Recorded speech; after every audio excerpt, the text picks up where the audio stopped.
পুলিশের মাদক বিরোধী অভিযান। বুধবার সন্ন্যাসীকাটা, জুম্মাগাছ, চতুরাগাছ, নয়নজোত, সর্দারপাড়া ও লক্ষ্মীস্থান এলাকায় মাদকের বিরুদ্ধে অভিযান চালায় রাজগঞ্জ থানার পুলিশ।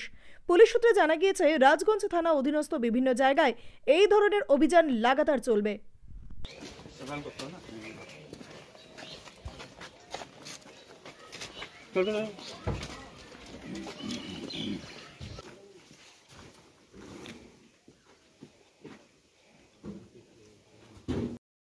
আমার শুধু পড়ে আছে, খাওয়া পর্যন্ত আমার কিছু জুটে না। বাড়িতে এমন অবস্থা, আমার কিছুই বুঝেন না।